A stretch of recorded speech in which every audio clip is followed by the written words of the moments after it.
12वां अध्याय। देवताओं को उपदेश देना। नारद जी बोले, ब्रह्मा जी, आप धन्य हैं क्योंकि आपने अपनी बुद्धि को शिव चरणों में लगा रखा है। कृपा कर इस आनंदमय विषय का वर्णन सविस्तार पुनः कीजिए। ब्रह्मा जी ने कहा, हे नारद, एक समय की बात है, मैंने सब ओर से देवताओं और ऋषियों को बुलाया और क्षीर सागर के तट पर भगवान विष्णु की स्तुति कर उन्हें प्रसन्न किया। भगवान विष्णु प्रसन्न होकर बोले, हे ब्रह्मा जी एवं अन्य देवगणों, आप यहाँ क्यों आप पधारे हैं? आपके मन में क्या इच्छा है? आप अपनी समस्या बताइए, मैं निश्चय ही उसे दूर करने का प्रयत्न करूँगा।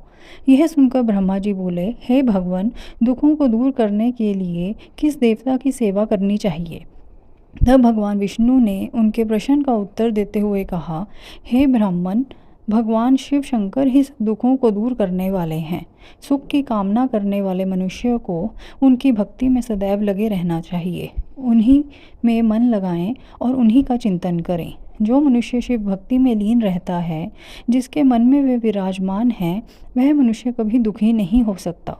पूर्व जन्म में किए गए पुण्यों एवं शिव भक्ति से ही पुरुषों को सुंदर भवन, आभूषणों से विभूषित स्त्रियां, मन का संतोष, धन संपदा, स्वस्थ शरीर, पुत्र पौत्र, अलौकिक प्रतिष्ठा, स्वर्ग के सुख एवं मोक्ष प्राप्त होता है। जो स्त्री या पुरुष प्रतिदिन भक्ति पूर्वक शिवलिंग की पूजा करता है, उसको हर जगह सफलता प्राप्त होती है। वह पापों के बंधन से छूट जाता है। ब्रह्मा जी एवं अन्य गणों ने भगवान विष्णु के उपदेश को ध्यानपूर्वक सुना। भगवान विष्णु को प्रणाम कर कामनाओं की पूर्ति हेतु उन्होंने शिवलिंग की प्रार्थना की। तब श्री विष्णु ने विश्वकर्मा को बुलाकर कहा, हे मुने, तुम मेरी आज्ञा से देवताओं के लिए शिवलिंगों का निर्माण करो। तब विश्वकर्मा ने मेरी और श्री हरि की आज्ञा को मानते हुए देवताओं के लिए उनके अनुसार लिंगों का निर्माण कर उन्हें प्रदान किया। मुनि श्रेष्ठ नारद, सभी देवताओं को प्राप्त शिवलिंगों के विषय में सुनो। सभी देवता अपने द्वारा प्राप्त लिंग की पूजा उपासना करते हैं। पद्म पराग मणि का लिंग इंद्र को, सोने का कुबेर को, पुखराज का धर्मराज को, श्याम वरण का वरुण को, इंद्रनील मणि का विष्णु को और ब्रह्मा जी हेमले लिंग को प्राप्त कर उसका भक्तिपूर्वक पूजन करते हैं। इसी प्रकार विश्वदेव चांदी के लिंग की और वसुगण पीतल के बने लिंग की भक्ति करते हैं। पीतल का अश्विनी कुमारों को, स्फटिक का लक्ष्मी को, तांबे का आदित्यों को और मोती का लिंग चंद्रमा को प्रदान किया गया है। व्रज लिंग ब्राह्मणों के लिए व मिट्टी का लिंग ब्राह्मणों की स्त्रियों के लिए है। मयासुर चंदन द्वारा बने लिंग का और नागों द्वारा मूंगे के बने शिवलिंग का आदरपूर्वक पूजन किया जाता है। देवी मक्खन के बने लिंग की अर्चना करती हैं। योगीजन भस्ममय लिंग की, यक्षगण दधि से निर्मित लिंग की, छाया देवी आटे के लिंग और ब्रह्म पत्नी रतनमय शिवलिंग की पूजा करती हैं। बानासुर पार्थिव लिंग की पूजा करता है। भगवान विष्णु ने देवताओं को उनके हित के लिए शिवलिंग के साथ पूजन विधि भी बताई। देवताओं के वचनों को सुनकर मेरे हृदय में हर्ष की अनुभूति हुई। मैंने लोगों का कल्याण करने वाली शिव पूजा की उत्तम विधि बताई। यह शिव भक्ति समस्त अभीष्ट फलों को प्रदान करने वाली है।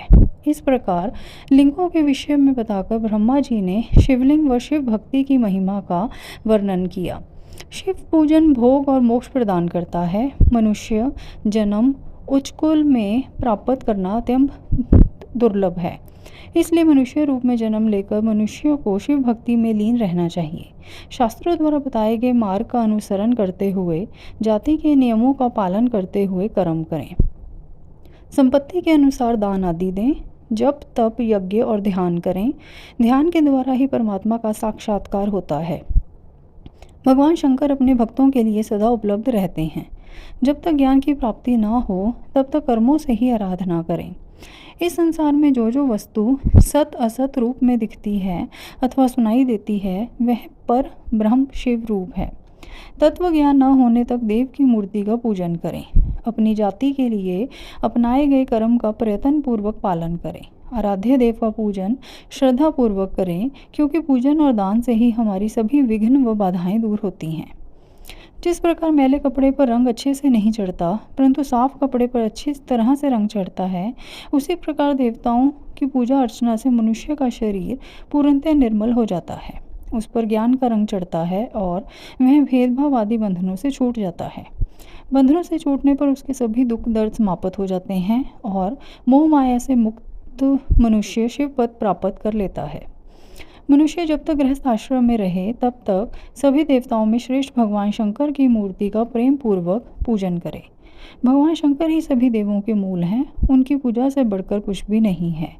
जिस प्रकार वृक्ष की जड़ में पानी से सींचने पर जड़ एवं शाखाएं सभी तृप्त हो जाती हैं, उसी प्रकार भगवान शिव की भक्ति है। अतः मनोवांछित फलों की प्राप्ति के लिए शिवजी की पूजा करनी चाहिए।